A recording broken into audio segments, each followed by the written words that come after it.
It's me, Matthew, your friendly neighborhood DM, and we are going to go through making characters. You might, if you looked at my channel, you might have seen that I did do a character build, very in-depth, hour-long video on how to make a bard. My players have given me feedback and said, hey, we really just need you to cut it down to about 10 minutes of video. And, so we're just going to take it page by page. We're going to make a fighter today. But yeah, no, we're just going to take it page by page because I try to listen to you guys. So the first page here, first thing we're going to do, as I said, we're going to make a fighter, but that's not what we're going to do yet here. This first page is all the basics, rules and stuff. And I realize a lot of you guys don't know what this means. So we're going to make a fighter. I don't really care too much about what the name is, but let's go ahead and randomize. Zoruk. Gotcha. Yeah, guys, if you don't know how to make a fighter or a name or anything, a cool name, go ahead and randomize. Pick something easy. Maybe you think of something later on while you really think of things you want to use. Now, I'm going to cater to what I use and what I do as a DM. If you're watching this channel and you're not part of my groups, great, awesome. Please like and subscribe. But I'm going to cater towards what I know, and in this case, I don't really touch these sources.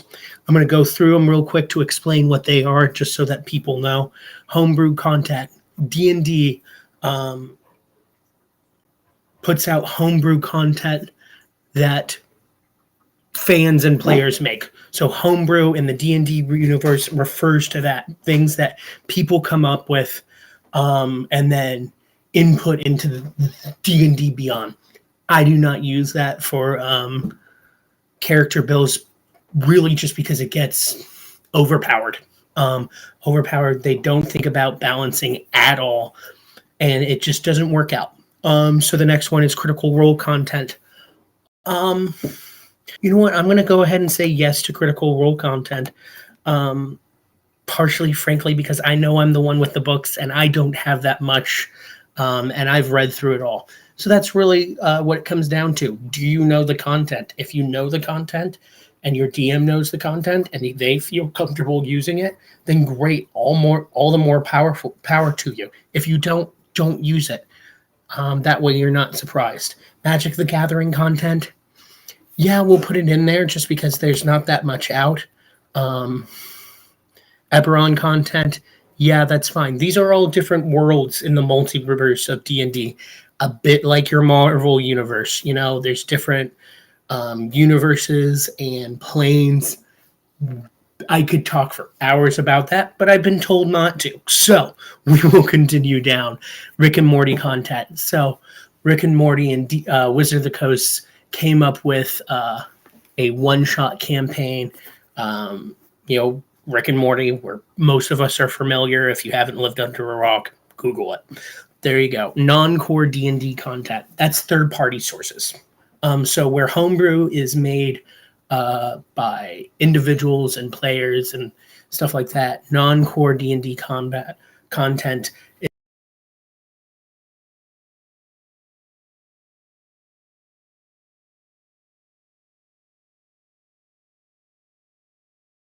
enables digital dice rolling for this. Of course, use it. I've been learning how to play D&D online more and more. Of course, with the pandemic, we haven't always been able to come together this past, couple of years. D&D Beyond has really been on the ball with trying to force out this, not force out, but put out the best content they have in the situation we've all found ourselves in. So that's what that helps with. Gotcha. Optional features. So a little while ago, there was this book called Tasha's Cauldron of Everything. This book changed a lot of background notions about character races and stats.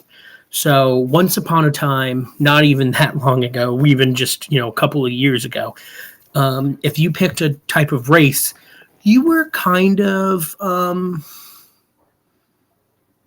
forced or strongly guided is probably the better way to say this, to play certain classes. Well, this is basically saying, hey, instead of having to put that 2+2 in intelligence, you can put it in wisdom. So you can play a orc cleric. You don't have to always play a fighter. That's fine, and that's great. And then they also did things with races with their alignment. I'll get into alignment when we get there, but basically, and this is a very quick and dirty explanation of alignment, it's the morality of your character. And I can't remember who said it on YouTube. Maybe someone sees this and remembers who said it and can tell me. But they said something that really spoke to me about this. Anytime you start assigning race with morality, that's a problem. And I can't agree more. D&D has evolved, and it has to evolve, and it has to continue to evolve, and we have to be there for that. So that's kind of what that is. I use them. So we're going to go ahead and put on those optional class features, customize your origin. That's the same kind of thing. I'm not going to select it, but it's just to keep it easier for you guys. So advancement type. So you've got two choices here. You've got XP or milestone. I use milestone. Why? Because it's simple for you, the players, because that's one less thing you have to keep track of. And it's simpler for me as the DM because I get to choose when everyone levels up. With XP, everyone's keeping track of their individual XP. Everyone's calculating where they're at. Everyone's leveling up potentially at different times. And that's not as fun. And you get into some problems with that. You get into players affectionately called murder hobos, which we can get into at some point, who start, and I quote, looking at NPCs and monsters as bags of XP. So milestone leveling kind of solves that problem. And so I, on my table, use milestone leveling. You are free, obviously, to use whatever you want, my fellow DMs. It is at your table. You are in control, obviously. So, hit point type. So, fixed or manual. So, obviously, you have your hit points like any video game or, RPG, you have hit points. There are two options. The first one is fixed. The second one is manual. Everyone can choose whichever one they like. With me, I do not care. Fixed is going to take the average. What do I mean by that? I mean that normally when you level up, you increase your hit points. How do you do that? You roll a die based on whatever class you've selected. So you roll your die, and whatever you get is how much HP you get. Pretty simple. Well, fixed is basically saying, hey, when you level up, we're just going to give you the average. Manual, you have to roll it yourself and put it in yourself. For the sake of easy, we're just going to do fixed. We're going to keep it easy on this one. Use prerequisites. Okay, so there's two selections here, so feats and multi-class requirements. Getting in briefly on what these two things are, particularly multi-class requirements. But starting with feats because it just happens to be on top. Feats are things that on certain levels you get to select. Certain races, such as humans, get to select them right out of the gate. Get to select one right out of the gate. They're really great. They're like little extra superpowers. They're usually a lot of times they're always on effects, or sometimes they're abilities that you can use, and they're really fun because there's nothing better than you're playing a character and the DM says, well, this goblin sneaks up behind you and attacks you, and you get to go, no, he doesn't. I have the alert feat, which allows you cannot be surprised. So it's fun for everyone. It's just an extra little thing. And some of these feats have requirements, such as classes, such as I'm not sure, but in theory, I think ability scores. But I know certain feats have class requirements, multi-class requirements. So there's a concept called multi-classing. This is very simple. You have two different classes. So let's say we have this fighter and we decide down the road we want this fighter to have a little more punch, maybe in the form of a divine smite. And we go, you know what? I know we're level 3 and we're about to go into level 4, but you know what? I want to take a level in Paladin. So you take that level in Paladin. So you are now a level 3 fighter, because that's what you were before, and you're going to stay that. You're not going to lose anything. And you are now a level 1 Paladin as well. Well, there's some requirements to do that. The requirements are usually are 13 in a certain ability score. Depending on what class you're going to be in, it depends on what ability score. Example, wizards. If you want to multi-class as a wizard, you have to have at least 13 intelligence, because that is what wizards use. And if you have a 7, it's really almost to protect you as a player. Because if you have 7 in intelligence and you multi-class as a wizard, you're not going to be an effective wizard. So yes, I use multi-class requirements, but everyone's different, and I've seen it work fine without it. Encumbrance type. So there is always this weird balance between wanting to be as realistic as possible and going, hey man, it's just a game. I'm lean more on, hey man, it's just a game. Again, this is my table, guys. If you're a new DM and you really want to make things as realistic as possible, go ahead, use encumbrance. I do not use encumbrance. That being said, if my players decide, hey, yeah, no, we're just gonna put that giant hoard of gold that dragon's been sitting on, we're just gonna put it in our bags.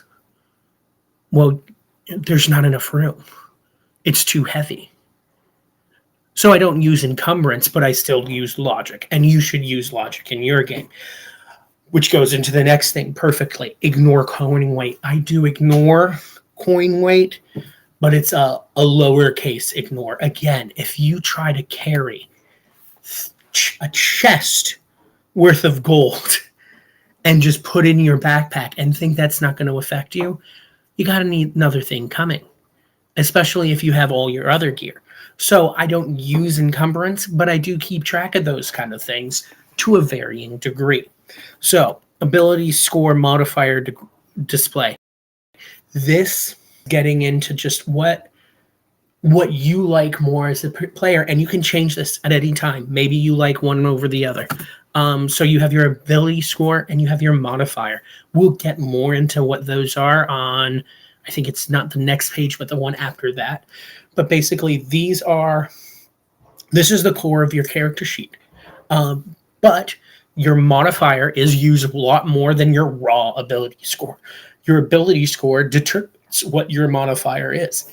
I like my modifier to be the biggest thing possible because that is what I'm using most of the time as a player. Again, everyone is different. Maybe you feel the other way. Go for it. Try things out. Change your mind 3 times. It's your character. Have fun. Character's privacy. Again, we're just getting into the minutia of making your character. I set mine to public. You can set yours to private. I don't have anything more to say than that. So that's going to be the first page of making our fighter. I realized we didn't actually do anything to make our fighter. I wanted to go through this page by page so people can watch a little bit, do something else, watch more, and they have to sit down for an hour just to figure out how to play D&D, which, isn't fun for everyone. So again, I'm going to be making another video here shortly to go through the next page. I hope you like and subscribe. And again, good luck, adventurers. Have fun. And show me all your cool characters that you